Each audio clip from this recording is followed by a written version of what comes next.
नमस्कार दोस्तों, मैं राजेश अग्रवाल पन्ना कंपटीशन क्लासेस से लेक्चर नंबर 4 प्रबंधन का लेक्चर नंबर 4 लेकर आपके सामने प्रस्तुत हूं। और अगर आपने पिछले 3 वीडियो नहीं देखे हैं तो उनको देखें, लाइक करें, शेयर करें, सब्सक्राइब करें। और इस तरीके से आपका पूरा प्रबंधन का कोर्स करने का बीड़ा उठाया है जो हमने, वो पूरा करवाएंगे विद इन 50 डेज। सो आपके पास रिवीजन का भी चांस रहेगा और बहुत सारे 1000-1500 प्रश्न करने के लिए भी अपन प्रैक्टिस करेंगे। आज जो अपन टॉपिक लेके चल रहे हैं वो है प्रबंधन की प्रकृति। इंग्लिश मीडियम वाले बोलें तो नेचर ऑफ द मैनेजमेंट। तो प्रबंध की प्रकृति के संबंध में विद्वान एक मत नहीं है। प्रबंध एक अत्यंत व्यापक अवधारणा है, बहुत डेंस अवधारणा है प्रबंध। और प्रबंध की प्रकृति जो है वो निम्नलिखित है। इसमें पहला पॉइंट है, प्रबंध कला और विज्ञान दोनों हैं, जो कि अपन पहले भी देख चुके हैं, लेकिन थोड़ा सा डिस्क्रिप्टिव पार्ट में देखेंगे। प्रबंध कला मतलब आर्ट और विज्ञान मतलब साइंस। तो प्रबंध कला क्यों है? कला का अभिप्राय होता है ज्ञान के व्यवहारिक उपयोग से। आपका जो ज्ञान है, सैद्धांतिक ज्ञान है, उसका व्यवहारिक उपयोग आप किस तरीके से लोगों के बीच में करते हैं, अपने कामों को निकालने के लिए करते हैं, वो व्यवहारिक उपयोग होता है। फ्रेडरिक डब्ल्यू टेलर, जो मैंने बताया था, थिंकर थे बहुत बड़े, फ्रेडरिक डब्ल्यू टेलर के शब्दों में प्रबंध का 3/4 ज्ञान व्यवहारिक है, मतलब 3/4 ज्ञान व्यवहारिक है और 1/4 ज्ञान जो है वो सामान्य ज्ञान है, जो कि आपको किताबों से प्राप्त होता है। तो ये फ्रेडरिक डब्ल्यू टेलर कहते हैं सर।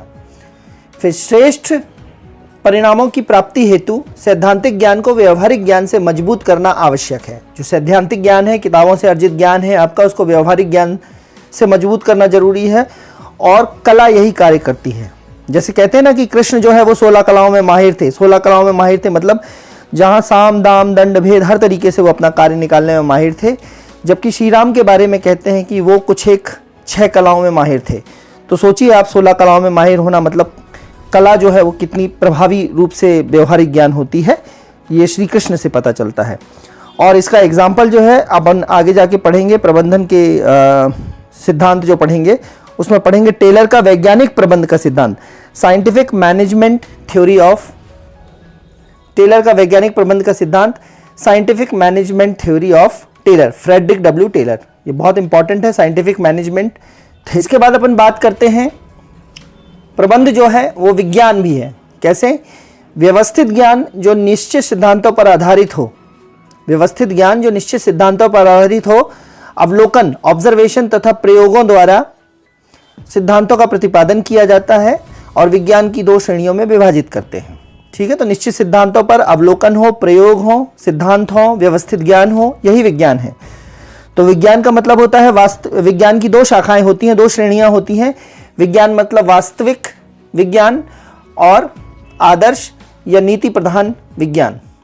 नीति प्रधान विज्ञान, वास्तविक विज्ञान इंग्लिश मीडियम वाले, वास्तविक विज्ञान से तात्पर्य है पॉजिटिव साइंस और आदर्श या नीति विज्ञान से तात्पर्य है नॉर्मेटिव साइंस। पॉजिटिव साइंस क्या कहती है? इसमें वर्तमान अवस्था का ही विश्लेषण किया जाता है, जो प्रेजेंट में कंडीशन चल रही है उसका विश्लेषण किया जाता है। संक्षिप्ततः वर्तमान अवस्था का ही विश्लेषण करते हैं। और आदर्श या नीति प्रधान विज्ञान में क्या करते हैं? इसमें आदर्श का निर्धारण करते हैं, आइडियल का निर्धारण करते हैं। ठीक है। तो वास्तविक विज्ञान में वर्तमान अवस्था का विश्लेषण करते हैं, आदर्श या नीति विज्ञान में आदर्श का निर्धारण करते हैं। और फाइनली अगर बोलें तो प्रबंध वह डेवलपमेंटल साइंस है जिसके सिद्धांत, जो प्रिंसिपल्स होते हैं, वो केमिस्ट्री और फिजिक्स के सिद्धांतों जैसे अधिक विकसित नहीं है। ठीक है, तो प्रबंध कला और विज्ञान दोनों हैं।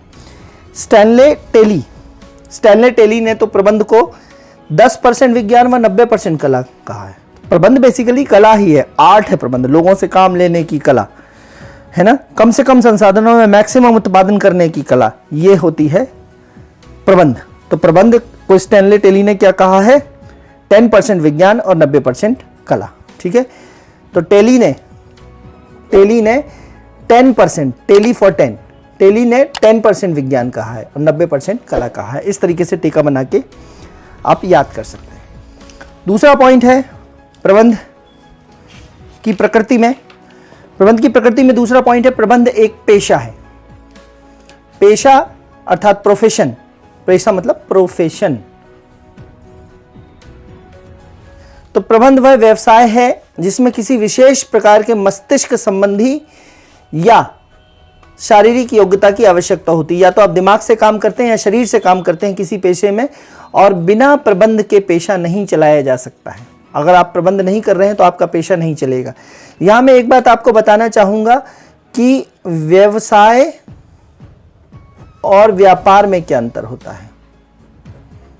तो ध्यान देंगे, यदि व्यवसाय का समुच्चय पूरा गोला है तो व्यापार उसका एक पॉइंट हो सकता है। अर्थात व्यापार जो है वो व्यवसाय के अंतर्गत शामिल होता है। हो सकता है आपका व्यवसाय टीचिंग हो सकता है आपका व्यवसाय डॉक्टरी करना हो सकता है आपका व्यवसाय व्यापार करना हो। तो व्यापार जो है वो व्यवसाय का एक अंग है। ध्यान दें जरा इस बात पे। तो प्रबंध एक पेशा है। फिर तीसरी प्रकृति प्रबंध की क्या है कि प्रबंध जन्मजात तथा अर्जित प्रतिभा है। जन्मजात मतलब इनबॉर्न और अर्जित मतलब एक्वायर्ड। बहुत बड़ा शब्द है अर्जित। टीवी में एक एडवर्टाइजमेंट आता था चॉकलेट का, ठीक है। वो बंदा चॉकलेट खाता रहता है, अचानक से एक बाज आता है और उसकी चॉकलेट छीन के ऊपर उड़ जाता है। तो वो उस चॉकलेट को पाने के लिए बाज का पीछा करता है और गिरते पड़ते बाद में एडवर्टाइजमेंट में दिखाया जाता है कि उसकी हड्डियां टूटी हैं और वो चॉकलेट फिर से खा रहा है वो बंदा, और ये बोलता है कि I have acquired this chocolate, मतलब ये चॉकलेट इतनी टेस्टी है कि मैंने इसको अर्जित किया है।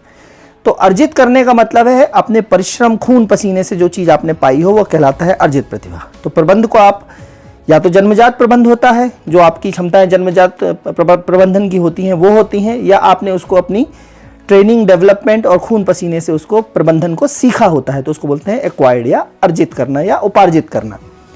तो जन्मजात मतलब जिससे प्रशिक्षण द्वारा तैयार नहीं किया जा सकता, जन्मजात जो गुण आया है पैदा होने के साथ ही, है ना। और अर्जित से मतलब है प्रशिक्षण द्वारा प्राप्त किया हुआ, मेहनत द्वारा प्राप्त किया हुआ, खून पसीने द्वारा प्राप्त किया हुआ। तो प्रबंध जन्मजात एवं अर्जित प्रतिभा है। ठीक है, समझ में आ गया। नेक्स्ट पॉइंट है प्रबंध एक प्रणाली है। प्रबंध एक प्रणाली है से तात्पर्य है, प्रणाली मतलब सिस्टम। आगे जाके हम पढ़ेंगे प्रबंध एक सिस्टम के तौर पे या तो एक क्लोज्ड सिस्टम हो सकता है या ओपन सिस्टम हो सकता है, क्लोज्ड या ओपन। ठीक है, तो प्रबंध यदि सक्सेसफुल प्रबंध है तो उसको ओपन प्रक्रिया होनी ही पड़ेगी, अर्थात प्रबंध को जो है वो बाहरी वातावरण से क्या करना पड़ेगा, इंटरैक्शन करना पड़ेगा। बाहरी वातावरण से जब तक तालमेल नहीं बैठाएंगे कंपनी के लोग, अंदर ही अंदर कार्य करेंगे, तो सक्सेस कैसे हो सकते हैं। तो प्रबंध एक ओपन सिस्टम है, खुली प्रणाली जिसमें विभिन्न कारकों के बीच क्या होता है, क्रियात्मक संबंध होता है। तो प्रबंध एक ओपन सिस्टम है। नेक्स्ट, प्रबंध का सामाजिक उत्तरदायित्व भी है, बहुत बड़ा पॉइंट है ये। प्रबंध का सामाजिक उत्तरदायित्व से तात्पर्य है, सामाजिक उत्तरदायित्व मतलब सोशल रेस्पॉन्सिबिलिटी, सोशल रिस्पॉन्सिबिलिटी, है ना। सरकार, कर्मचारियों, स्वयं उपभोक्ताओं, समाज के प्रति उत्तरदायित्व है। ठीक है, मतलब प्रबंध का जो सामाजिक उत्तरदायित्व है वो सरकार के प्रति है, कर्मचारियों के प्रति है, उपभोक्ताओं के प्रति है, समाज के प्रति उत्तरदायित्व है। और इन सभी को संयुक्त रूप से कंपनी का क्या बोलते हैं, स्टेक होल्डर्स। क्या बोलते हैं, स्टेक होल्डर्स। शेयर होल्डर्स नहीं बोल रहा हूं मैं, स्टेक होल्डर्स। स्टेक शब्द आया है, जो टमाटर का पौधा होता है, टमाटर का पौधा शुरू में टमाटर लगने के कारण नीचे झुकने लगता है, तो उसमें एक लकड़ी लगा दी जाती है उसकी आड़ के लिए। ये लकड़ी जो कहलाती है कहलाती है स्टेक। स्टेक मतलब सहारा देना। ठीक है, तो जो सामाजिक उत्तरदायित्व है मतलब अगर जैसे किसी कंपनी के स्टेक होल्डर्स हैं, तो किसी कंपनी के स्टेक होल्डर से तात्पर्य है उस कंपनी के शेयर जिन लोगों के पास है, तो उस कंपनी के शेयर होल्डर्स, उस कंपनी को कच्चा माल सप्लाई करने वाले और सारी चीज़ें सप्लाई करने वाले सप्लायर्स, उस कंपनी से माल खरीदने वाले अर्थात कस्टमर्स, उपभोक्ता, उस कंपनी को जिसने फाइनेंस किया है, उस कंपनी को जहाँ से पैसा आ रहा है, तो क्रेडिटर्स में बैंक हो जाते हैं, वेंचर कैपिटलिस्ट हो जाते हैं जो कि आपके स्टार्टअप्स पे पैसा लगाते हैं, और एंजल इन्वेस्टर्स जो बहुत कम ब्याज पे आपकी कंपनी में पैसा लगाते हैं। तो एंजल इन्वेस्टर्स, ये दोनों प्रश्न परीक्षा में आ चुके हैं, वेंचर कैपिटलिस्ट और एंजल इन्वेस्टर्स। ये शुरुआती दौर में आपकी कंपनी में पैसा लगाते हैं और उस पैसे का कुछ हिस्सा उस कंपनी के प्रॉफिट से लेते हैं। ठीक है, फिर स्टेक होल्डर्स जो होते हैं, स्टेक होल्डर्स में एक आता है गवर्नमेंट। गवर्नमेंट भी आपकी कंपनी का एक हिस्सा होती है, एक स्टेक होल्डर्स होती है, क्योंकि गवर्नमेंट से आप लाइसेंस लेते हैं, समय समय पे आप अपने रिन्यूअल्स करवाते हैं, नीति निर्माण और ये सारी चीज़ें, प्रक्रिया, जीएसटी, एसजीएसटी, सीजीएसटी वगैरह सब गवर्नमेंट से होता है, तो गवर्नमेंट भी आपकी कंपनी का एक स्टेक होल्डर है। इसके बाद बात करेंगे कंपनी के एम्प्लॉयज़, एम्प्लॉयर्स नहीं, एम्प्लॉयज़, कंपनी में जो आप काम करने वाले लोग हैं, ये सबसे बड़े स्टेक होल्डर हैं। कंपनी के हित और अहित से इन सभी लोगों का हित अहित जुड़ा है।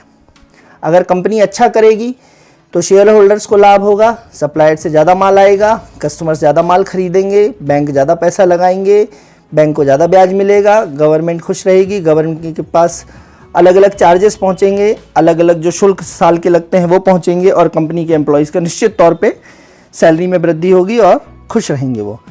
तो अर्थात शेयर, ये प्रश्न आ चुका है परीक्षा में कि शेयर होल्डर जो है वो स्टेक होल्डर का एक भाग है। शेयर होल्डर स्टेक होल्डर का ही एक भाग है। शेयर होल्डर स्टेक होल्डर का एक भाग है, ये प्रश्न आ चुका है। ठीक है, तो कंपनी के स्टेक होल्डर्स ये सारे लोग हो सकते हैं, और भी जो आपको समझ में आते हैं वो लोग। ठीक है, अब कंपनी की सोशल रिस्पॉन्सिबिलिटी इन सभी के प्रति है। ठीक है, अब यहाँ पर एक टर्म की बात और करना चाहूँगा मैं कि कंपनी इन सभी के प्रति उत्तरदायित्व है। कंपनी के प्रॉफिट से इनका प्रॉफिट और लॉस से इनका लॉस जुड़ा है। कंपनी अच्छा करेगी तो इनका अच्छा होगा, कंपनी बुरा करेगी तो इनका बुरा होगा।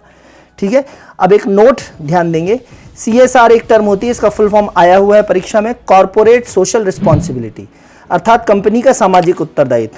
कंपनी ये मानती है कि हमने समाज से ही कमाया है तो हमें समाज के लिए कुछ करना चाहिए, तो वो अपना सामाजिक उत्तरदायित्व निभाती हैं। और इसके बहुत बड़े बड़े उदाहरण हैं, जैसे टाटा द्वारा जो कैंसर रिसर्च हॉस्पिटल मुंबई में इस्टेब्लिश किया गया है वो लोगों की सेवा के लिए है, तो ये कंपनी का सामाजिक उत्तरदायित्व है, टाटा कंपनी का सामाजिक उत्तरदायित्व। नीता अंबानी द्वारा रिलायंस फाउंडेशन बच्चों की शिक्षा के लिए, और मफतलाल कंपनी जो है, मफतलाल कपड़े की कंपनी है, मफतलाल कंपनी द्वारा जानकी कुंड में सद्गुरु नेत्र चिकित्सालय, आप कभी जाएंगे सद्गुरु नेत्र चिकित्सालय चित्रकूट, तो वहाँ पे आप देखेंगे कि मफतलाल कंपनी द्वारा के ट्रस्ट द्वारा इस्टेब्लिश किया गया नेत्र चिकित्सालय है, तो ये मफतलाल कंपनी द्वारा किया गया CSR है, कॉर्पोरेट सोशल रिस्पॉन्सिबिलिटी है। और ये प्रश्न भी आ चुका है कि कंपनी के टर्नओवर का कितना % लगभग CSR में खर्चा किया जाना चाहिए, तो कंपनी के टर्नओवर का लगभग 2% भाग CSR के लिए होना चाहिए। ये प्रश्न आ चुका है, CSR का फुल फॉर्म आ चुका है और ये भी प्रश्न आ चुका है। ठीक है दोस्तों, तो आज का लेक्चर अपन इसी CSR के साथ समाप्त करते हैं। कल फिर अपन एक नए टॉपिक के साथ लेक्चर नंबर 5 में उपस्थित होंगे। तब तक के लिए मुझे आज्ञा दीजिए। मैं आपका दोस्त होस्ट राजेश अग्रवाल अपने मोटिवेशन के लिए आपसे अपील करता हूं कि आप लेक्चर को लाइक, सब्सक्राइब और शेयर जरूर कीजिए, ताकि मैं आपको जहां से मैनेजमेंट मैंने आपको शुरू किया है वहां अंत तक ले जाऊं और आपके 25 में से 25 नंबर की तैयारी को सुनिश्चित कर सकूं। धन्यवाद दोस्तों।